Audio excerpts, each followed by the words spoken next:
Karina menatap jam dinding. Jarum pendek sudah menunjukkan angka 11. Ibu Ratna belum juga tidur. Tua bangka itu keras sekali, gumam Karina, sambil mengaduk teh hangat di tangannya. Teh itu bukan untuknya, itu untuk Ibu Ratna, mertuanya yang kaya raya dan menjengkelkan. Karina mendengus. 7 tahun dia menikah dengan Adrian, putra tunggal Ibu Ratna. 7 tahun pula dia hidup di bawah bayang-bayang kekayaan yang tidak bisa dia sentuh sepenuhnya. Rumah ini besar, terlalu besar, tapi semua atas nama Ibu Ratna. Adrianmu itu tidak becus mengurus warisan. Suara Karina terdengar tajam saat dia berbicara dengan pantulan dirinya di cermin dapur. Ibu Ratna harusnya sudah menyerahkan kekuasaannya. Adrian adalah suami yang baik, bodoh tapi baik. Dia mencintai ibunya dengan buta. Itulah masalah utamanya. Adrian tidak pernah mau mendesak Ibu Ratna soal harta. Langkah kaki terdengar perlahan dari lantai atas. Karina segera memasang ekspresi menantu yang patuh dan penuh kasih. "Oh ibu, belum tidur. Ini Karina buatkan teh herbal penghangat," kata ibu sulit tidur belakangan ini.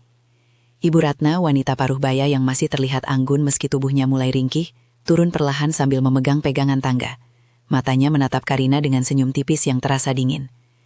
"Terima kasih Karina, kau memang perhatian," jawab Ibu Ratna. Karina menyerahkan cangkir itu. Panasnya pas. Di dalam cangkir itu, selain teh herbal, sudah tercampur 2 tetes cairan bening yang tidak berbau. Cairan yang Karina dapatkan dari seorang kenalan lama. Bukan racun mematikan instan, tapi dosis lambat yang akan merusak sistem imun dan mempercepat kelemahan organ dalam. Karina menyebutnya vaksin warisan. Ibu Ratna menyesap teh itu perlahan. Mata Karina tidak lepas dari gerakan tenggorokan mertuanya. "Bagaimana Bu? Enak?" "Hangat," jawab Ibu Ratna. "Tapi lidahku akhir-akhir ini terasa aneh, sedikit pahit." Jantung Karina mencelos sesaat. Apakah dosisnya terlalu banyak? Mungkin ibu terlalu banyak minum obat-obatan kimia dari dokter. Herbal ini murni Bu, lebih baik dari vitamin apapun, ujar Karina meyakinkan. "Ya, kau benar. Dokter selalu menyarankan yang mahal-mahal." Ibu Ratna meletakkan cangkir yang kini sudah setengah kosong. "Ngomong-ngomong Karina, kau terlihat kurus. Apakah Adrian memberimu uang belanja yang cukup?" Pertanyaan itu selalu menusuk Karina tepat di ulu hati. Itu adalah cara Ibu Ratna mengingatkan siapa yang memegang kendali finansial di rumah ini. "Cukup Bu, tentu saja cukup. Hanya saja, bisnis Adrian akhir-akhir ini agak seret." Karina mencoba bersikap santai. "Seret? Kasihan sekali anakku itu. Harusnya dia fokus pada investasi properti, bukan bisnis startup konyolnya itu. Tapi sudahlah, ibu yang akan memberinya modal tambahan bulan depan. Anggap saja uang jajan." Karina memaksakan senyumnya. Uang jajan. Adrian sudah kepala 3, dan Ibu Ratna masih memberinya uang jajan. Itu memalukan dan mengganggu rencana Karina. "Karina, kau tahu ibu sudah tua. Kadang ibu berpikir, apakah warisan yang ibu tinggalkan nanti cukup untuk kalian berdua?" tanya Ibu Ratna. Tiba-tiba terdengar tulus. Karina merasa adrenalinnya melonjak. Ini dia, pintu masuknya. "Bu, jangan bicara begitu. Ibu akan hidup 100 tahun lagi. Tapi kalaupun, ya, Karina hanya berharap ibu memastikan bahwa Adrian tidak kesulitan nanti. Dia mudah tertipu, Bu." "Kau benar, Adrian memang naif." Ibu Ratna menghela napas. "Tapi tenang saja, semua sudah diatur dalam surat wasiat. Semuanya adil. Bagian untuk yayasan, bagian untuk Adrian, dan bagian untuk sisanya." Karina mengerutkan dahi. "Sisanya?" "Ya, sisanya. Warisan kan tidak hanya uang, Nak. Ada aset dan juga kenangan." Ibu Ratna tersenyum misterius. "Sekarang ibu lelah. Ibu akan tidur. Jangan lupa bersihkan cangkir ini ya, menantuku yang baik." Ibu Ratna berbalik, meninggalkan Karina yang terpaku di dapur. Sialan, apa maksudnya sisanya? Karina mencuci cangkir itu. Tangannya gemetar, bukan karena marah, tapi karena frustrasi. Racun dosis kecil itu sudah dia berikan selama 2 bulan terakhir. Ibu Ratna memang terlihat lebih sering batuk dan mengeluh pusing. Tapi gerakannya masih lincah, jauh dari kondisi sekarat yang Karina harapkan. Karina naik ke kamar. Adrian sedang membaca laporan keuangan di tempat tidur. "Kenapa lama sekali di bawah?" tanya Adrian tanpa mengalihkan pandangan. "Bicara dengan ibumu, membahas warisan konyol yang tidak pernah dia bagi-bagi," sahut Karina ketus, melemparkan diri di kasur. Adrian meletakkan laporannya. Matanya tampak lelah. "Karina, jangan bicara seperti itu. Ibu sedang sakit-sakitan. Kita harus lebih sabar. Toh semua ini pada akhirnya akan jadi milik kita." "Pada akhirnya? Kapan Adrian? Kapan? Kau mau menunggu sampai kau juga tua rentah?" Ibumu itu sudah punya uang sejak zaman batu. Kenapa dia harus menahan semuanya di brankas pribadinya? Itu dana perusahaan Karina, bukan uang jajan. Karina duduk dan menatap Adrian dengan sorot mata mengancam. Dengar, suamiku yang polos. Uang di brankas itu bukan masalah. Masalahnya adalah kendali. Selama Ibu Ratna sehat, dia akan mengendalikanmu. Dia akan menganggap kita anak kecil yang harus disuapi. Tapi ibu sudah mulai lemah, Karina. Bukankah kau sendiri yang bilang dia sering pusing dan mual akhir-akhir ini? Memang, tapi belum cukup lemah. Bentak Karina. Volume suaranya sedikit meninggi. Adrian terkejut. Karina, jaga suaramu. Karina menarik napas, berusaha menenangkan diri. Dia harus lembut pada Adrian, karena Adrian adalah kuncinya. Maaf sayang, aku hanya stres. Aku ingin kita punya kebebasan finansial. Aku ingin kita tidak lagi bergantung pada uang jajan bulanan dari ibumu. Karina memegang tangan Adrian. Aku ingin kau bahagia, Adrian. Hidup tenang tanpa harus selalu melapor pada ibumu soal pengeluaran. Adrian menatapnya, matanya melunak. Aku tahu, Karina. Aku juga ingin itu. Tapi ibu sedang sakit. Kita tidak bisa terlalu menekannya. Sakitnya perlu dipercepat, bisik Karina dalam hati. Kau lihat sendiri kan, obat-obatan yang kuberikan padanya, semua suplemen vitamin terbaik. Dia harusnya membaik, tapi kenapa dia semakin parah? Tanya Karina, berpura-pura cemas. Adrian mengangguk. Ya, aku juga bingung. Dokter bilang dia hanya kelelahan, tapi belakangan ini dia sering sekali batuk, apalagi setelah minum teh herbalmu itu. Karina tersenyum lega. Teh herbal. Ya, itu adalah alibi terbaiknya. Mungkin teh herbal itu terlalu kuat, sayang. Aku akan mengurangi dosis herbalnya. Dia harusnya lebih banyak istirahat. Karina berbaring di samping Adrian, tapi pikirannya bekerja keras. Dia tidak bisa menunggu lebih lama. Jika Ibu Ratna tidak segera lumpuh, atau setidaknya tidak sadarkan diri, dia akan membatalkan surat wasiatnya atau mengubah pengelola asetnya. Ibu Ratna terlalu pintar untuk mati dengan mudah. 3 minggu berlalu, situasi tidak membaik. Ibu Ratna memang batuk-batuk, tetapi tidak ada tanda-tanda kematian mendekat. Malah, dia terlihat semakin aktif. Dia menghabiskan sore di taman, mengurus mawar-mawarnya. Karina mendidih. Waktu, uang, dan risiko yang dia ambil tidak sebanding dengan hasilnya. Karina, apa kau yakin vitamin C yang kau berikan pada ibu tidak kadaluarsa? Tanya Adrian suatu pagi saat sarapan. Vitamin C apa? Aku memberinya suplemen kompleks, Adrian. Itu yang paling mahal. Kenapa kau tanya begitu? Semalam ibu muntah. Dia bilang perutnya terasa tidak enak setelah minum vitamin yang kau berikan. Adrian terlihat khawatir. Karina menelan ludah. Muntah, itu buruk. Itu berarti dosis yang dia berikan tidak hanya meracuni, tapi juga membuat Ibu Ratna curiga. Mungkin dia masuk angin, Adrian. Semua orang tua mudah masuk angin. Ela Karina cepat. Aku tidak tahu, tapi ibu bilang dia akan meminta dokter pribadinya datang hari ini untuk mengecek audisi darahnya. Dia mau memastikan apakah ada alergi atau tidak. Karina merasakan sekujur tubuhnya membeku. Cek darah? Jika ada zat aneh yang terdeteksi, rencananya akan hancur lebur. Cek darah? Adrian, kenapa harus sampai cek darah? Itu berlebihan. Ibu hanya ingin memastikan. Kau tahu ibu sensitif soal kesehatan. Jangan khawatir, sayang. Adrian mencium kening Karina dan bergegas pergi untuk bekerja. Karina ditinggalkan sendirian di meja makan. Napasnya memburu. Dia harus bertindak. Sekarang juga. Sebelum dokter pribadi itu datang dan mengambil sampel darah.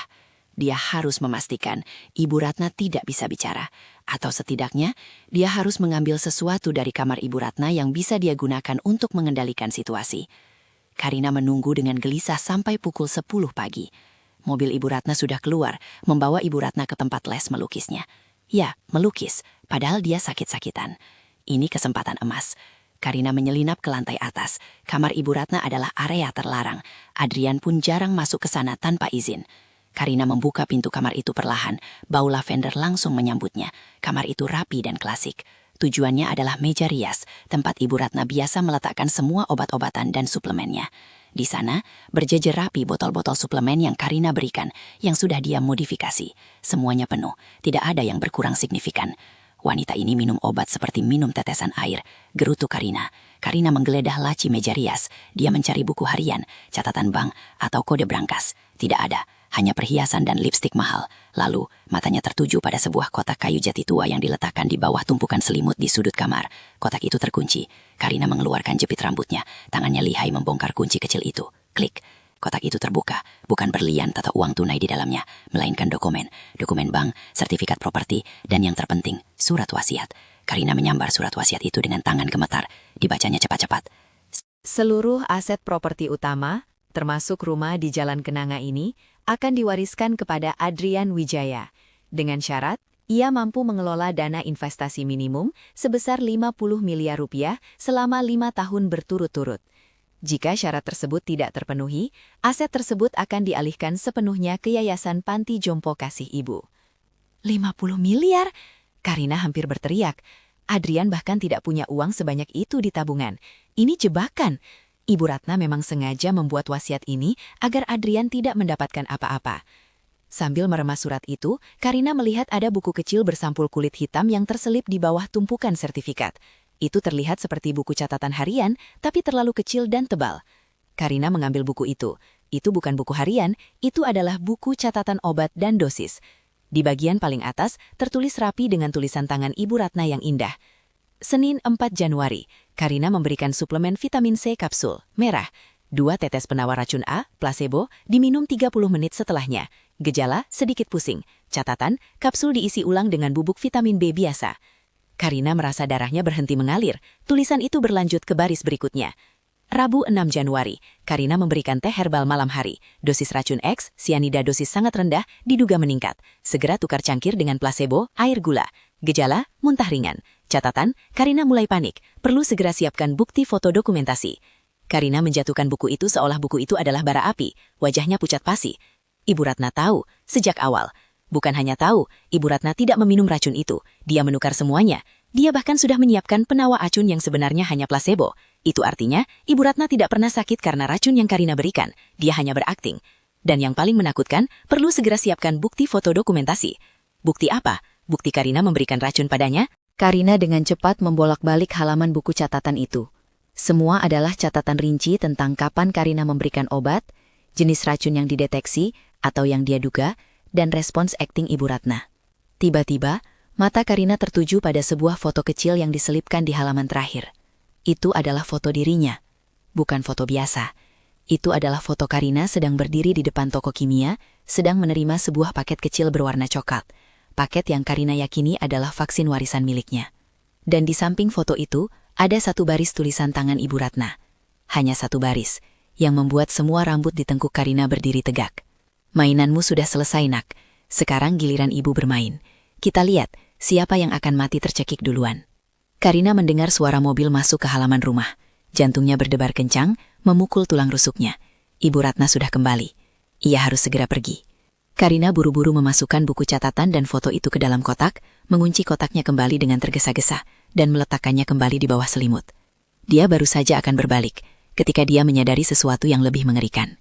Di atas nakas samping tempat tidur Ibu Ratna, bukan suplemen atau air mineral, tapi sebuah perekam suara kecil yang berkedip-kedip merah. Perekam itu tidak ada di sana sebelumnya. Karina terdiam, menatap perekam itu. Perekam itu terus berkedip, merekam setiap suara di kamar itu.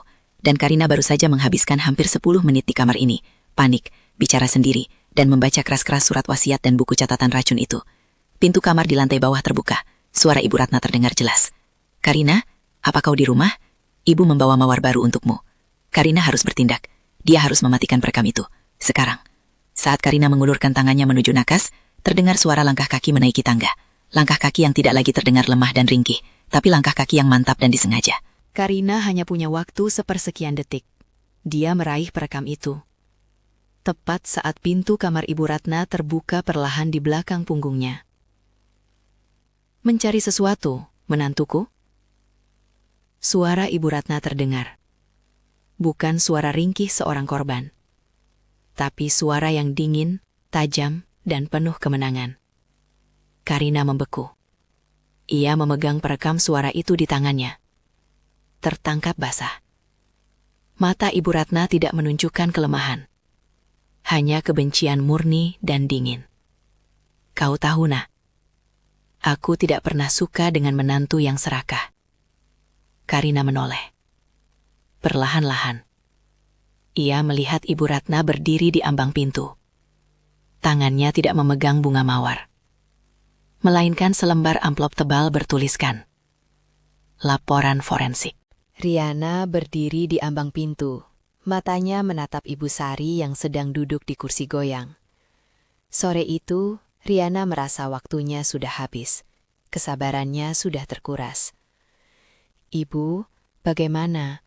Ibu terlihat semakin pucat akhir-akhir ini. Riana memulai. Suaranya dibuat sehalus mungkin, seperti belutru yang menyembunyikan jarum. Ibu Sari menarik nafas panjang, pura-pura kesulitan. Iya Riana, nafasku berat sekali. Mungkin sebentar lagi ibu bisa beristirahat total. Tapi ibu harus selesaikan dulu urusan yang tertunda, Bu, potong Riana cepat. Dia meletakkan dokumen-dokumen pengalihan kuasa di meja samping Ibu Sari. Ibu Sari melirik dokumen itu, lalu ke wajah Riana. Senyum di bibir Riana terlalu lebar, terlalu palsu. Urusan apa, Nak? Bukankah Bayu sudah mengurus beberapa hal? Tanya Ibu Sari, suaranya lemah. Bukan itu, Bu. Ini soal properti. Kita harus segera membalik nama beberapa aset penting, supaya... Riana menggantung kalimatnya, supaya kalau terjadi apa-apa, tidak ada masalah birokrasi, Bu. Riana duduk di lantai, pura-pura memijat kaki Ibu Sari. Jari-jarinya yang dingin menyentuh pergelangan kaki Ibu Sari. Ibu harus percayakan ini pada Riana. Riana janji akan menjaga semua harta ini sampai Bayu siap mengelolanya. Riana membujuk, matanya berkaca-kaca buaya. Ibu Sari menarik kakinya perlahan. Kamu ini kenapa terburu-buru sekali, Riana? Aku belum sekarat, aku masih bisa bernafas. Justru itu, Bu, mumpung ibu masih sadar, mumpung ibu masih waras, Riana menaikkan nada suaranya tanpa sadar. Mata Ibu Sari langsung menajam, hilang semua kepura-puraan lemahnya. Hanya sepersekian detik, tapi Riana merasakannya, seperti ditampar. Maksudmu aku sudah tidak waras, Riana, tuntut Ibu Sari. Riana tertawa canggung. Astaga Ibu, bukan begitu. Maksudku, sebelum penyakit jantung Ibu makin parah. Ibu tahu, akhir-akhir ini Ibu sering lupa minum obat. Aku khawatir. Ibu Sari mengangguk. Ya, memang, aku sering lupa. Tapi aku selalu ingat kalau obat jantungku kamu yang menyiapkannya. Senyum Riana sedikit kaku. Tentu saja, Bu. Itu kewajibanku sebagai menantu. Kewajiban atau tujuan? Seketika ruangan terasa dingin. Riana menghentikan pijatannya. Ibu bicara apa? Tujuanmu. Tujuanmu memberiku pil itu setiap pagi dan malam. Tujuanmu memaksaku menandatangani semua kertas itu. Tujuanmu menungguku mati, kata Ibu Sari. Santai, seolah sedang mendiskusikan cuaca. Darah Riana serasa berhenti mengalir. Ini bukan bagian dari rencana. Ibu Sari seharusnya sudah terlalu lemah untuk melontarkan tuduhan seperti ini. Ibu sedang berhalusinasi, kata Riana, berusaha tetap tenang. Obat jantung ibu memang keras, kadang-kadang membuat pikiran ibu jadi aneh. Oh ya? Pil yang kamu berikan padaku 3 bulan lalu, Ibu Sari melanjutkan, yang warnanya sedikit lebih gelap dari pil yang diresepkan Dokter Hari. Kamu ganti kan? Riana melompat berdiri. Aku tidak tahu ibu bicara apa. Aku tidak pernah mengganti apapun. Itu tuduhan serius, Bu. Sangat serius, Riana. Ibu Sari mengiyakan, masih duduk tenang. Aku tahu kamu sudah meracuniku perlahan. Aku tahu kamu ingin menguasai rumah ini, warisan ini, dan membuat Bayu jadi duda kaya. Riana tertawa, tawa yang terdengar histeris dan panik. Ini konyol. Aku tidak akan melayani ibu yang sakit begini. Aku akan panggil dokter. Silahkan panggil, tantang Ibu Sari. Tapi dokter tidak akan menemukan jejak racun di tubuhku. Riana mengerutkan dahi. Apa? Karena aku tidak meminumnya, bisik Ibu Sari. Nadanya dipenuhi kemenangan dingin. Riana melangkah mundur. Ibu bercanda. Tidak, Riana. Aku sama sekali tidak bercanda. Sejak awal aku sudah tahu niat busukmu. Aku sudah melihat ambisimu di matamu saat pernikahanmu dengan Bayu. Kalau begitu kenapa ibu diam saja? Kenapa ibu pura-pura sakit? Riana menuntut. Suaranya dipenuhi kemarahan dan ketakutan. Ibu Sari menyandarkan punggungnya di kursi rotan. Ekspresinya berubah. Bukan lagi ekspresi ibu tua yang lemah, melainkan seorang ratu yang baru saja memenangkan perang psikologis. Aku diam? Aku pura-pura? Tentu saja. Aku harus mengumpulkan bukti, Riana. Kalau aku menuduhmu di hari pertama, kamu akan kabur. Kamu akan bebas. Sari mengeluarkan sebuah ponsel kecil yang tersembunyi di balik bantalnya. Tapi aku tidak mau kamu bebas, Nak. Aku ingin melihat kamu menderita. Aku ingin kamu masuk penjara seumur hidup karena mencoba membunuhku. Orang yang kamu benci sejak hari pertama kamu menginjakkan kaki di rumah ini. Riana melihat ponsel itu. Jantungnya berdebar kencang. Itu ponsel perekam. Apa yang ibu rekam? Tanya Riana. Suaranya parau. Banyak. Saat kamu memasukkan pil yang seharusnya placebo ke dalam botol resepku. saat kamu berbisik di telepon pada temanmu bahwa warisan ini harus segera dicairkan. Dan yang terbaik dari semuanya, Ibu Sari menyeringai, adalah saat kamu bergumam di dapur. Cepat mati wanita tua, sebelum kamu menuangkan racun itu ke tehku minggu lalu. Riana merasakan darahnya mendidih. Dia mendekat ke arah Ibu Sari dengan mata yang menyala-nyala. Ibu menyebalkan, teriak Riana. Ibu memang pantas mati. Ibu selalu memandang rendah aku. Ibu selalu menganggap aku tidak setara dengan Bayu. Semua karena ibu iri melihat kebahagiaan kami. Ibu Sari tertawa keras, tawa yang tidak sehat, tapi penuh kemenangan. Kebahagiaan? Bayu adalah anakku satu-satunya, dan kamu hanya parasit. Aku benci melihat Bayu begitu bodoh mencintai wanita serakah sepertimu. Jadi aku biarkan kamu mencoba. Aku biarkan kamu terus melakukan dosa itu, demi memastikan hukumannya maksimal. Bajingan tua! Riana meraung, tangannya terangkat, siap menyerang. Coba saja sentuh aku. Satu sentuhan Riana, dan rekaman ini akan terkirim otomatis ke polisi. Mereka hanya perlu 10 menit untuk sampai ke sini. Ibu Sari menantang, mengangkat ponsel di udara. Riana berhenti, tangannya gemetar di udara. Dia tahu Sari tidak main-main. Selama ini, pil yang kamu berikan padaku, aku ganti dengan vitamin C dosis tinggi. Ujar Ibu Sari, suaranya mengejek. Aku tidak sekarat, Riana. Aku sehat. Justru kamu yang sekarang dalam bahaya. Penjaramu sudah menunggu. Riana menunduk, napasnya tersengal. Ini adalah kekalahan telak. Semua rencananya, semua aktingnya, semua uang yang dia keluarkan untuk mendapatkan racun itu, sia-sia. Kamu tidak bisa melakukan ini padaku. Riana berbisik, suaranya kembali memohon, mencoba taktik terakhir. Aku istrinya Bayu. Kalau aku di penjara, Bayu akan hancur. Bagus. Itu harga yang harus kamu bayar karena berani mengincar hartaku dan anakku. Aku rela melihat Bayu hancur sementara waktu daripada melihat kamu hidup kaya raya dari kematianku. Balas Ibu Sari dingin. Aku akan bilang ke semua orang, kamu yang gila, kamu yang mencoba mencelakai aku. Riana mengancam. Silahkan. Tapi bukti audio suaramu lebih kuat daripada tangisan palsumu. Sekarang, aku mau kamu keluar dari rumah ini. Sekarang juga. Jangan bawa apapun kecuali pakaian di badanmu. Riana menggeleng. Air mata palsu pun sudah hilang, digantikan oleh air mata keputusasaan yang nyata. Tidak, aku tidak akan pergi. Aku istrinya Bayu. Aku berhak atas rumah ini. Tidak, kamu tidak berhak atas apapun. Kamu hanya berhak atas sel penjara. Ibu Sari berdiri, tubuhnya tegak. Tidak ada lagi goyangan akibat penyakit jantung yang ia pura-purakan. Ibu Sari meraih telepon rumah, tangannya bergerak cepat. Halo, kepolisian, saya mau melaporkan percobaan pembunuhan terencana di kediaman saya. Riana panik, ini sungguhan, dia akan ditangkap sebentar lagi. Riana tidak punya pilihan lain, dia harus menghancurkan ponsel itu. Dengan kecepatan yang tidak disangka Ibu Sari, Riana menerjang.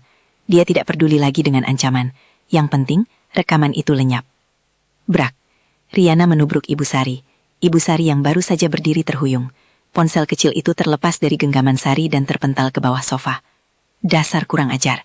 Teriak Ibu Sari, mendorong Riana sekuat tenaga. Keduanya kini berada dalam pergumulan fisik yang brutal. Ibu Sari, meskipun usianya sudah tua, didorong oleh kebencian yang kuat, memberinya kekuatan tak terduga. Riana didorong oleh keputusasaan untuk bertahan hidup. Riana mencengkeram lengan Ibu Sari, mencoba mencari tahu di mana liontin kunci berangkas itu berada. Berikan kuncinya, berikan sekarang! Riana berteriak, suaranya serak. Tidak akan, mati saja kau di dalam sel! Ibu Sari balas membentak, tangannya mencakar wajah Riana. Riana menjerit kesakitan, dia mundur sedikit, mengusap pipinya yang berdarah. Saat Riana lengah, Ibu Sari mengambil kesempatan. Dia meraih vas keramik di meja samping dan mengayunkannya ke arah Riana. Prang! Vas itu menghantam bahu Riana. Riana meringis, tapi rasa sakit itu justru semakin membuatnya marah. Kalau aku harus dipenjara, ibu juga harus mati. Aku akan pastikan ibu tidak bisa bersenang-senang menertawakan aku. Riana berteriak, matanya merah. Terdengar suara pintu depan terbuka. Itu Bayu. Ada apa ini? Ibu, Riana, kenapa berantakan sekali? Bayu terlihat bingung melihat vas pecah dan dua wanita yang saling mencengkram. Ibu Sari segera melepaskan diri dari Riana, berpura-pura terengah-engah dan memegang dadanya. Akting itu kembali sempurna. Bayu, tolong ibu. Riana, dia mencoba membunuh ibu. Ibu Sari menangis, air matanya deras mengalir. Apa? Riana, apa yang kamu lakukan? Bayu menatap Riana dengan tatapan tidak percaya. Riana menggeleng cepat. Tidak sayang, ibu yang memulai. Dia menuduhku meracuninya, padahal dia sendiri yang gila. Dia bahkan memukulku dengan vas. Riana menunjukkan bahunya yang memar. Bayu bingung, dia mencintai istrinya, tapi dia tidak pernah meragukan ibunya. Ibu, jelaskan, tuntut Bayu. Ibu Sari berjalan tertati ke arah Bayu, tangannya gemetar. Dia memasukkan racun ke pil jantung ibu. Dia mau ibu mati agar bisa menguasai semua harta kita. Dia mengakuinya, Bayu. Riana tahu Bayu akan selalu memilih Bayu, terutama jika menyangkut harta warisan. Bayu, aku tidak melakukan itu. Ibu menukar obatnya. Dia ingin menjebakku. Riana memohon. Bayu melihat wajah ibunya yang pucat, mendengar isakan tulus itu. Lalu ia melihat Riana yang masih terlihat marah dan penuh perhitungan. Riana, katakan ini bohong, Bayu berbisik. Ini bohong, sayang. Ibu gila. Kalau ibu gila, kenapa vasnya pecah? Kenapa ibu sampai memanggil polisi tadi? Bayu menoleh ke telepon rumah yang gagangnya masih tergantung. Riana tahu dia sudah kalah. Dia tidak bisa meyakinkan Bayu. Keluar, Riana, ujar Bayu. Nadanya datar. Keluar dari rumah ini sekarang. Bayu, keluar. Aku tidak mau melihatmu lagi sebelum semua ini jelas. Bayu berteriak, mendorong Riana ke arah pintu.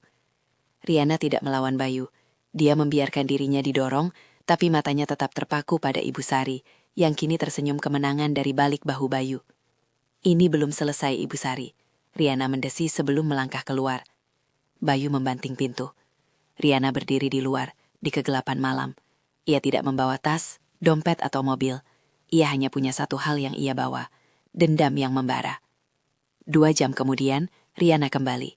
Dia tidak masuk lewat pintu depan, tapi lewat jendela belakang yang ia tahu selalu sedikit longgar. Bayu sudah tertidur pulas di kamar, kelelahan setelah pertengkaran emosional itu. Hanya Ibu Sari yang masih terjaga, duduk di ruang kerjanya, menghitung lembar-lembar saham dan surat wasiat. Riana tahu dia tidak punya waktu lagi untuk permainan racun lambat. Ponsel dengan bukti rekaman itu masih berada di bawah sofa. Riana harus menyelesaikan Ibu Sari sekarang, sebelum pagi tiba dan Sari sempat mengirim bukti itu. Riana mengendap-endap masuk ke ruang kerja. Ibu Sari memunggunginya. Di tangan Riana bukan lagi pil kecil yang mudah ditukar. Ini adalah botol kaca kecil berisi cairan bening, konsentrat racun yang ia simpan sebagai cadangan. Dosis yang mematikan dalam hitungan menit. Senang melihat tawa kemenangan di wajah ibu, Riana berbisik, berdiri tepat di belakang Ibu Sari. Ibu Sari terloncat kaget.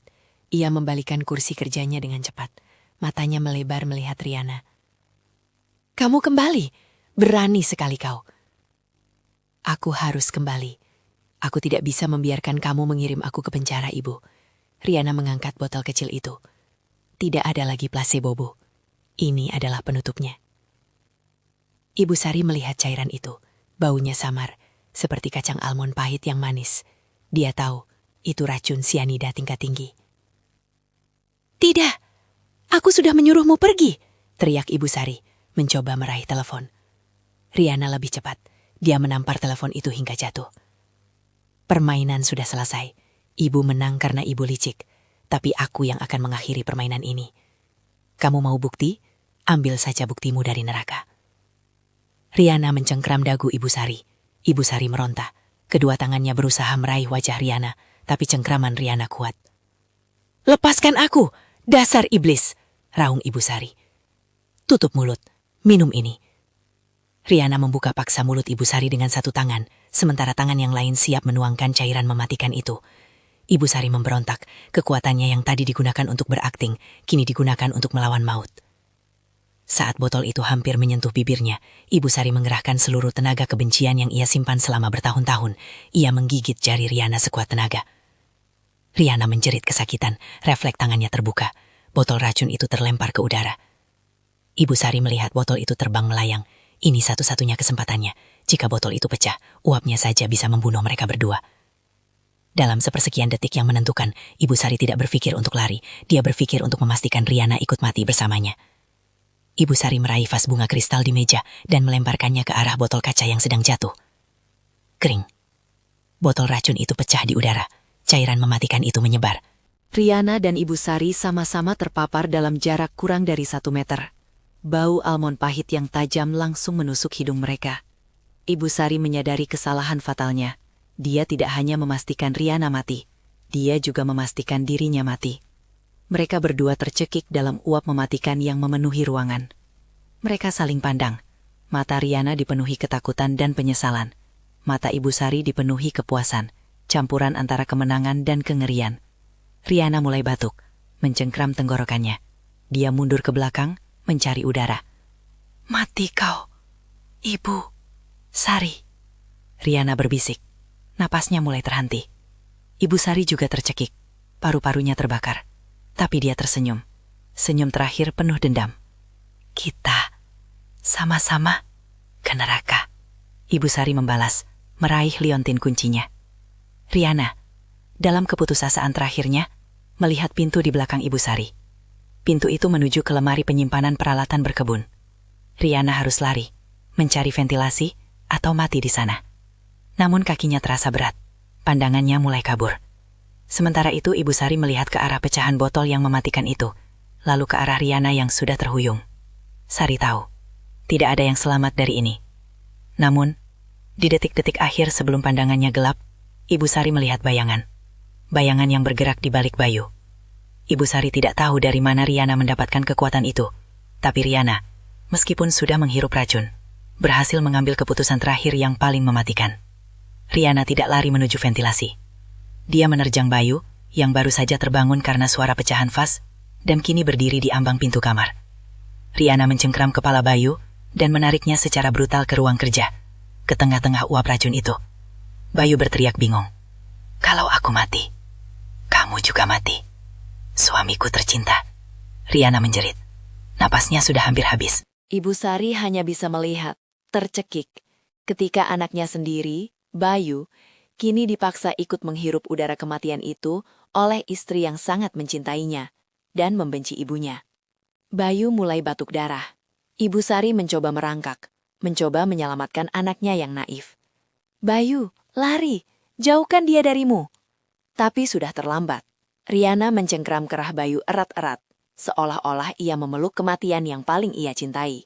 Ibu Sari hanya bisa menjulurkan tangannya, melihat anaknya, menantunya, dan dirinya sendiri berbagi nasib di tengah ruangan penuh gas beracun. Siapa yang akan mati duluan? Apakah Riana, yang paling dekat dengan pecahan botol itu? Atau Bayu, yang paling kaget? Atau Ibu Sari, yang sudah berniat membunuh menantunya sejak awal? Ibu Sari memaksakan satu tarikan napas terakhir, dan ia mendengar suara batuk Bayu yang semakin pelan. Ibu Sari tahu, jika ia mati sekarang, Riana akan mati bersamanya, tapi anaknya juga akan ikut. Ibu Sari melihat keluar jendela, ada satu jalan keluar. Dia harus segera mencapai lemari peralatan berkebun di belakang. Ada masker gas tua di sana, peninggalan ayah Bayu. Itu adalah satu-satunya harapan. Dengan sisa tenaga terakhirnya, Ibu Sari mulai merangkak, menjauh dari Bayu dan Riana yang kini sama-sama ambruk di lantai, tercekik. Riana yang melihat gerakan Sari, mengulurkan tangan yang gemetar ke arah kaki Sari. "Tidak ada yang selamat," desis Riana. Suaranya seperti bisikan angin dari kuburan. Ibu Sari tidak peduli. Ia harus menyelamatkan Bayu, meskipun ia harus menghirup udara beracun itu lebih banyak lagi. Ibu Sari mencapai lemari itu. Tangannya gemetar, mencari kunci, sementara paru-parunya seperti ditarik paksa keluar dari tubuhnya. Dia harus memilih, menyelamatkan diri sendiri dan membiarkan Riana dan Bayu mati, atau mati bersama mereka. Napas Sari terhenti. Dia menemukan kuncinya. Tapi pintu lemari itu terasa sangat berat. Ibu Sari mendorong pintu lemari, dan udara segar, atau paling tidak, udara tanpa racun, terasa di wajahnya. Dia melihat masker gas tua itu. Tepat saat Ibu Sari akan meraih masker itu, ia mendengar suara langkah kaki di belakangnya. Bukan Bayu, bukan Riana. Mereka sudah terlalu lemah. Itu adalah seseorang yang tahu mereka dalam masalah. Seseorang yang tahu ada racun di rumah itu. Ibu Sari menoleh, hanya untuk melihat siluet Riana berdiri di belakangnya. Entah dari mana ia mendapatkan kekuatan terakhirnya. Riana mencengkram sekop kecil untuk berkebun. Riana tidak bicara. Ia hanya tersenyum dengan sisa tenaga. senyum yang menjanjikan kematian yang cepat. Ibu Sari tahu, masker itu tidak akan cukup. Ia harus memutuskan, sekarang juga, melarikan diri dan meninggalkan Bayu, atau bertarung dengan Riana, dan mati tercekik bersama di ruangan itu. Riana mengangkat skop itu tinggi-tinggi. Apa keputusan Ibu Sari? Minum ini, Bu, biar cepat pulih. Rina meletakkan segelas cairan kuning keruh di meja samping tempat tidur. Aromanya agak manis, seperti campuran madu dan obat herbal murahan. Ibu Siti terbatuk lemah, menutup mulutnya dengan tangan yang bergetar. Aktingnya sempurna. Tubuhnya terlihat kurus dan matanya sayu, persis seperti orang yang perlahan diracuni dalam waktu berbulan-bulan. "Kamu baik sekali, Nak," suara Ibu Siti serak. "Ibu tidak tahu harus bagaimana tanpamu." Rina tersenyum, senyum yang menjijikan bagi Ibu Siti. Itu adalah senyum predator yang melihat mangsanya sudah tak berdaya. "Ah, Ibu bicara apa? Sudah kewajiban saya merawat Ibu," kata Rina. Tangannya mengelus kepala Ibu Siti, namun sentuhan itu terasa dingin dan berjarak. "Ini dosis terakhir yang Ibu butuhkan. Setelah ini, Ibu pasti akan beristirahat dengan tenang." Napas Ibu Siti tertahan. "Ini dia," kata kunci terakhir. "Terakhir?" Ibu Siti pura-pura bingung. "Maksudmu obatnya habis, Nak?" "Ya, Bu, habis." Rina mengangguk. "Ini ramuan spesial loh, resep dari dokter yang sangat handal." Rina membantu Ibu Siti duduk. Ia menyodorkan gelas itu lebih dekat. Jantung Ibu Siti berdebar, bukan karena takut, tapi karena antisipasi. Permainan ini hampir selesai. "Minum pelan-pelan ya, Bu." Ibu Siti meraih gelas itu. Tangannya gemetar. Rina mencondongkan tubuhnya ke depan. Matanya fokus pada gerakan tenggorokan Ibu Siti. Wajah Rina memancarkan ketidaksabaran, keinginan cepat-cepat melihat proses kematian itu dimulai. Aku haus sekali," ucap Ibu Siti. Saat gelas itu sudah berada tepat di bibir Ibu Siti, tiba-tiba Ibu Siti menghentikan gerakannya. Ia tidak minum. Rina mengernyit. "Kenapa, Bu? Segera minum." Ibu Siti tersenyum kecil. Senyum yang kini bukan lagi senyum orang sakit, melainkan senyum puas. "Nak, aku punya pertanyaan kecil sebelum aku menelan ini." "Apalagi, Bu? Jangan tunda-tunda." Suara Rina mulai terdengar kesal. "Apakah kamu yakin ini ramuan spesial?" tanya Ibu Siti. Matanya menatap tajam langsung ke mata Rina. Wajah Rina berubah seketika, sedikit panik, namun ia cepat menutupinya. "Tentu saja, Bu. Ibu jangan berpikir macam-macam." "Aku tidak berpikir macam-macam." Ibu Siti meletakkan gelas itu kembali ke meja. Kali ini, tangannya tidak lagi gemetar. "Aku hanya ingin memastikan bahwa dosisnya sudah benar-benar sesuai dengan yang aku tukar." Hening, udara di kamar itu terasa membeku. Rina melompat berdiri.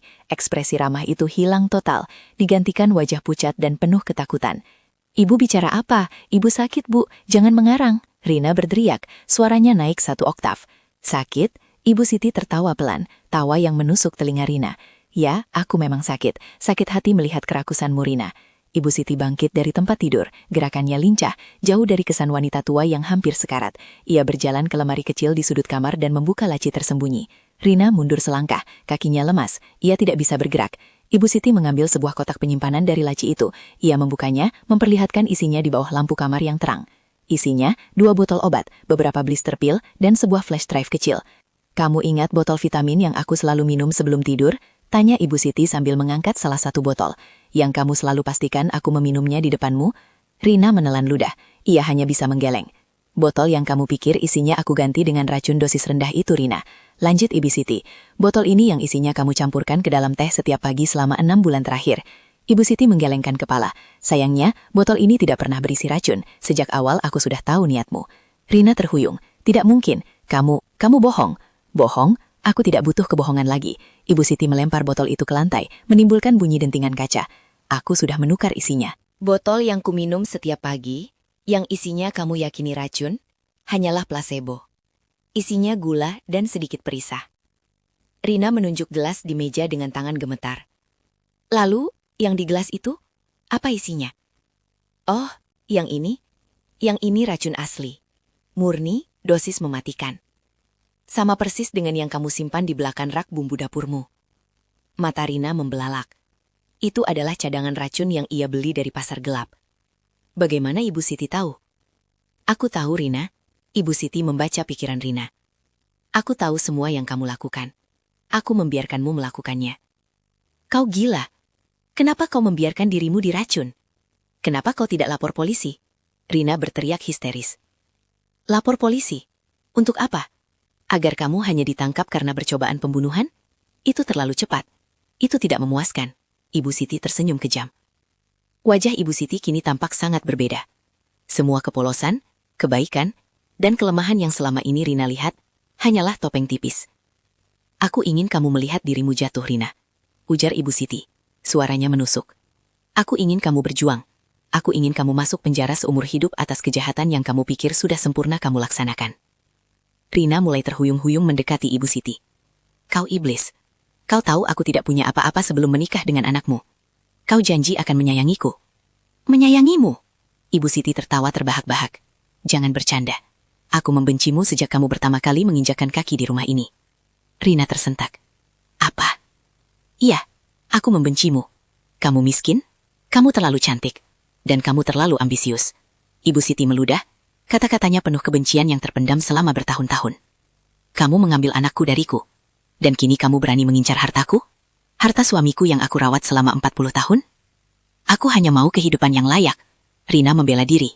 Air mata mulai mengalir. Bukan air mata penyesalan, tapi kemarahan. Hidup layak? Dengan membunuh orang? Kamu tidak layak mendapat apa-apa. Ibu Siti mengangkat flash drive kecil itu. Ini semua bukti. Rekaman suaramu saat kamu menelpon banda racun. Rekaman CCTV tersembunyi di dapur saat kamu mencampurkan bubuk aneh ke dalam supku. Aku sudah merekam semuanya, Rina. Setiap tetes air mataku, setiap batuku, semua itu akting sempurna. Rina merasa kepalanya berputar. Semua usahanya, semua kesabarannya, semua rasa jijiknya saat harus merawat wanita tua ini, semua sia-sia. Berikan itu padaku. Rina melompat. Ia menerjang Ibu Siti. Ibu Siti tidak mengelak. Ia sudah siap. Mereka bergumul. Rina didorong kepanikan absolut, mencengkram tangan Ibu Siti, mencoba merebut flash drive itu. Tidak akan, Ibu Siti berteriak. Kau tidak boleh punya itu. Aku akan hancurkan kau. Rina menjerit. Rina mendorong Ibu Siti keras ke tembok. Ibu Siti terbentur. Tapi kotak bukti itu masih ia pegang erat. Rina segera mencari sesuatu untuk memukul Ibu Siti. Matanya menangkap guci keramik antik di atas lemari pajangan. Rina meraih guci itu. Jauhkan tangan kotormu dari guci suamiku, bentak Ibu Siti. Rina tidak peduli. Ia mengayunkan guci itu ke arah Ibu Siti. Namun Ibu Siti bergerak lebih cepat. Ia menunduk dan menyikut perut Rina. Rina meringis. Ayunannya meleset dan guci itu terlepas dari tangannya. Guci itu jatuh ke lantai dan pecah berkeping-keping. Rina semakin gelap mata. Ia tidak peduli lagi pada harta. Yang ia inginkan hanyalah menghilangkan bukti dan membungkam Ibu Siti. Rina menerjang lagi. Kali ini ia mencengkram leher Ibu Siti. Mati kau wanita tua sinting, teriak Rina. Ibu Siti mencengkram bergelangan tangan Rina. Meskipun tua, Ibu Siti memiliki kekuatan yang mengejutkan. Kekuatan yang lahir dari kebencian dan rencana panjang. Kamu yang akan mati, Rina. Ibu Siti melawan. Kakinya menendang lutut Rina. Rina tersandung. Saat itu terjadi, Ibu Siti memanfaatkan momen. Ia merokok saku baju tidurnya. Rina tersentak. Ia mengira Ibu Siti mengambil senjata. Tapi itu bukan senjata. Itu adalah 2 kantong plastik kecil. Salah satunya berisi serbuk putih, kantong lainnya berisi serbuk kuning. Kamu tahu ini apa? Tanya Ibu Siti. Matanya memancarkan kegilaan yang setara dengan Rina. Rina menggeleng. Ia masih berusaha mencengkram leher Ibu Siti. Yang putih, ini bumbu masakan. Yang kuning, ini sisa racun yang kamu selipkan di tehku kemarin lusa. Ibu Siti menyeringai. Rina terkejut dengan keberanian Ibu Siti. Dalam sekejap, Ibu Siti menarik tangannya ke belakang dan mengayunkan serbuk kuning itu ke udara, tepat di wajah Rina. Serbuk racun itu mengenai mata, hidung, dan mulut Rina. Rina seketika melepaskan cengkramannya pada Ibu Siti. Ia terhuyung mundur, matanya perih, tenggorokannya tercekat, dan ia mulai batuk hebat. Uhuk, uhuk, Rina mencengkram lehernya sendiri. Bagaimana rasanya, Rina? Rasa dari racun yang sudah kamu persiapkan begitu lama? Ibu Siti berbicara dengan nada dingin, berdiri tegak menonton Rina menderita. Rina tidak bisa bernafas. Serbuk itu bekerja lebih cepat daripada yang ia bayangkan, mungkin karena konsentrasinya tinggi dan langsung terhirup. Air, air, Rina berusaha meraih gelas di meja. Gelas yang berisi ramuan racun dosis terakhir yang seharusnya diminum Ibu Siti. Ibu Siti menjentikkan kakinya. Gelas itu jatuh ke lantai, isinya tumpah. Tidak ada air untukmu, Rina. Kamu harus menghadapi dosamu sekarang juga. Rina ambruk ke lantai. Ia mencakar-cakar ubin keramik. Wajahnya mulai membiru. Otaknya tahu ini adalah akhir. Ia mencoba mengatakan sesuatu, mungkin permintaan maaf, mungkin sumpah serapah terakhir, tapi yang keluar hanyalah suara erangan mengerikan yang tercekik. Ia berguling, berusaha meraih flash drive yang masih dipegang Ibu Siti. Greed is a tenacious parasite. Bahkan di ambang kematian, ia masih ingin menghancurkan bukti kejahatannya. Rina mencengkram kaki Ibu Siti. Tubuhnya kejang-kejang. Cengkramannya itu berlahan melemah. Ibu Siti menatap ke bawah. Ia melihat mata Rina, yang kini dipenuhi kengerian dan penyesalan. Selamat beristirahat, nak. Harta ini tidak akan pernah menjadi milikmu, bisik Ibu Siti. Tubuh Rina lemas, tangannya terlepas dari kaki Ibu Siti. Keheningan tiba-tiba meliputi kamar itu. Ibu Siti menarik napas panjang. Ia mengambil ponsel dari saku dan menelpon polisi. Halo, saya perlu bantuan segera. Ada orang yang mencoba membunuh saya di rumah saya. Tapi dia sudah tewas sekarang. Katanya dengan suara tenang dan datar, seolah ia baru saja melaporkan seekor tikus mati. Beberapa jam kemudian, rumah mewah itu dipenuhi lampu biru. Polisi dan tim forensik bergerak cepat. Jenazah Rina sudah dievakuasi. Di ruang tamu, Ibu Siti duduk tegak di sofa. Wajahnya kini kembali menunjukkan kepedihan. Kepedihan yang sangat meyakinkan. Di sebelahnya duduk putranya, Arya, yang baru tiba dari perjalanan dinasnya yang panjang. Arya menangis terseduh-seduh, memeluk ibunya. Ibu kenapa tidak cerita padaku? Rina, dia benar-benar sekejam itu. Arya menatap ibunya dengan mata merah. Ibu Siti mengelus punggung Arya. Maafkan Ibu, nak. Ibu tidak mau mengganggumu. Ibu pikir Ibu bisa mengatasi semuanya. Tapi, Ibu tidak menyangka dia sejahat ini. Seorang petugas polisi senior, Kompol Bima, duduk di depan mereka. Ia memegang kotak bukti yang diserahkan Ibu Siti, termasuk flash drive berisi rekaman suara dan video. Ibu Siti, dari bukti yang kami kumpulkan, termasuk temuan residu racun di tubuh korban dan barang bukti yang Ibu serahkan, kasusnya sudah sangat jelas, kata Kompol Bima. Jelas bagaimana, Pak? Tanya Arya. Istri Anda, Rina, sudah merencanakan pembunuhan Ibu Siti selama berbulan-bulan. Namun Ibu Siti menyadari hal itu, mengganti semua obatnya dengan placebo, dan mengumpulkan bukti. Jelas Kompol Bima. Saat Ibu Rina datang dengan dosis mematikan terakhir, terjadi perkelahian di mana Ibu Rina, dalam upaya terakhirnya untuk menghancurkan bukti, secara tidak sengaja menghirup racun yang ia bawa sendiri. Arya menutup wajahnya. Astaga. Ibu Siti, tindakan Anda melawan Rina kami anggap sebagai pembelaan diri yang sah, mengingat bukti rekaman menunjukkan Rina berusaha menyerang dan mencekik Anda, kata Kompol Bima. Ibu Siti mengangguk lemah, memainkan peran wanita rapuh yang baru saja lolos dari maut. Semua sudah berakhir, nak, bisik Ibu Siti kepada Arya. Ibumu selamat. Namun, di balik mata Ibu Siti tidak ada kelegaan seorang korban, hanya ada kepuasan seorang pemenang. Setelah Kompol Bima dan pasukannya pergi, Arya menatap ibunya. Aku tidak percaya Rina bisa sejahat itu, Bu. Aku buta karena cinta. Dia hanya mengincar harta kita, kata Arya, frustrasi. Memang begitu, nak. Dunia ini kejam, jawab Ibu Siti. Suaranya kembali dingin saat hanya ada mereka berdua. Dunia ini penuh orang serakah yang berpura-pura baik. Ibu Siti bangkit dan berjalan menuju jendela, menatap kebun yang dipenuhi bunga mawar. Tapi Bu, kenapa Ibu tidak lapor dari awal? Kenapa Ibu mempertaruhkan nyawa Ibu sendiri dengan membiarkannya terus mencoba meracuni Ibu? Tanya Arya. Ibu Siti berbalik. Ekspresinya sedikit mengeras. Karena aku tidak ingin dia hanya mendapat hukuman ringan, Arya. Ibu Siti menjelaskan, suaranya tajam. Kalau aku lapor saat dia baru mencampur sedikit racun, dia mungkin hanya dihukum 5 tahun. Aku tahu dia. Dia akan keluar dan mencari cara lain untuk mencelakai kita. Aku ingin dia menderita. Aku ingin dia dipenjara selamanya. Tidak bisa lagi menyentuh apapun milik kita. Ucap Ibu Siti, penuh tekad. Arya menatap ibunya, merasa ada sesuatu yang tidak wajar dari ibunya. Kebencian yang terlalu mendalam.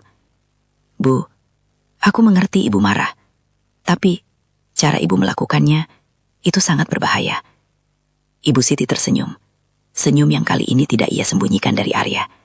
Itu adalah senyum licik. Hidup ini adalah permainan Arya. Dan aku selalu suka menjadi pemain catur, bukan pion. Rina pikir dia sedang meracuniku. Padahal, akulah yang memberinya tali untuk menggantung dirinya sendiri. Ibu Siti berjalan kembali dan duduk di samping Arya, mencengkram tangan putranya erat-erat. Sejak awal kamu menikahinya, aku tahu dia salah. Aku membencinya, karena dia membuatmu menjauh dariku, Arya, bisik Ibu Siti. Kini air mata yang tulus, kebenciannya, mulai menetes. Aku menunggu dia membuat kesalahan fatal. Dan dia memberikannya kepadaku di atas nampan emas. Arya merinding. Ia menyadari sesuatu yang mengerikan. Ibunya bukanlah korban yang polos. Ibunya adalah dalang yang sabar, yang sudah mengatur nasib menantunya sejak hari pernikahan mereka. Rasa cinta yang ditunjukkan Ibu Siti kepada Rina selama ini hanyalah umpan yang sangat mahal. Beberapa hari setelah pemakaman Rina, yang dilakukan dengan sederhana dan tanpa dihadiri keluarga besarnya, Arya duduk sendirian di kantornya. Ia membaca surat wasiat ayahnya sekali lagi. Semua harta, rumah, dan aset diserahkan sepenuhnya kepada Ibu Siti. Arya hanya mendapatkan bagian kecil berupa saham perusahaan yang tidak dapat dijual tanpa persetujuan ibunya. Tiba-tiba Ibu Siti masuk ke kantor itu. Ia membawa secangkir teh panas. Ini teh jahe kesukaanmu, Nak, katanya. Meletakkan cangkir di meja, Arya menatap cangkir itu. Bayangan Rina yang selalu mencampurkan bubuk aneh ke dalam minuman Ibu Siti melintas di benaknya. Terima kasih, Bu, kata Arya, tanpa menyentuhnya. Kamu masih memikirkan Rina? Tanya Ibu Siti lembut. Aku memikirkan betapa menakutkannya manusia itu, Bu, jawab Arya, menatap ibunya lurus-lurus. Bagaimana seseorang bisa merencanakan kejatuhan orang lain dengan begitu rapi? Dengan kesabaran yang luar biasa. Ibu Siti tersenyum, bangga. Ya, itu butuh kecerdasan Arya. Hanya sedikit orang yang memilikinya. Arya menghela napas. Ia tidak lagi membicarakan Rina. Ia membicarakan ibunya. Aku ingin ibu tahu, kata Arya. Suaranya mantap. Aku lega ibu selamat. Tapi aku juga takut, Bu. Takut padaku. Ibu Siti tertawa, berusaha terdengar santai. Iya, aku takut pada kebencian ibu, jawab Arya. Rina memang serakah, dia pantas mendapat karma. Tapi ibu juga membiarkan kebencian itu meracuni ibu selama bertahun-tahun, hanya demi melihatnya menderita. Ibu Siti terdiam, wajahnya langsung tegang. Aku melakukannya demi kita, Arya, demi memastikan harta ini aman, bela Ibu Siti. Harta tidak ada artinya jika kita harus hidup dikelilingi kebencian seperti ini, Bu. Arya menunduk. Aku akan tetap di sini. Aku akan bekerja untuk ibu. Tapi aku harus menjauh sebentar. Aku harus membersihkan pikiranku. Ibu Siti panik. Meninggalkan Arya adalah hal yang paling ia takuti. Semua perencanaan ini ia lakukan, agar ia dan Arya tetap bersama, menguasai warisan ayah. Pergi? Tidak, Arya. Kamu tidak boleh pergi. Ibu Siti berteriak. Ibu baru saja kehilangan istrimu. Ibu tidak bisa kehilangan kamu juga. Ibu tidak kehilangan dia, Bu. Ibu yang menyingkirkannya. Koreksi Arya pelan. Aku hanya perlu waktu untuk memahami siapa ibu sebenarnya. Ibu Siti berdiri, matanya berkaca-kaca.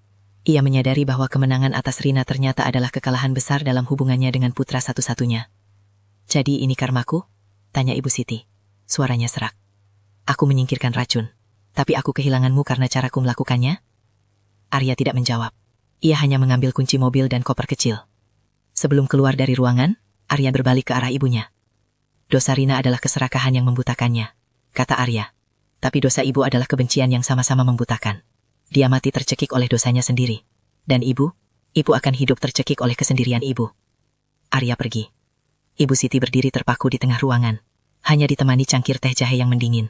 Dan keheningan yang mematikan. Ia memenangkan semua harta. Ia menyingkirkan musuhnya. Tetapi ia kini sendirian di rumah besar yang sunyi. Ditemani kebencian yang ia tanam sendiri. Pesan moral. Keserakahan seringkali membuat kita buta, mengira kita bisa mengontrol nasib orang lain. Namun, jangan pernah meremehkan kekuatan kebencian terpendam. Menyingkirkan racun dari luar belum tentu membuat hati kita bersih. Azab terbesar bukanlah kematian yang cepat, tetapi hidup dalam kemenangan yang hampa, tercekik oleh dosa yang kita tanam di dalam diri sendiri.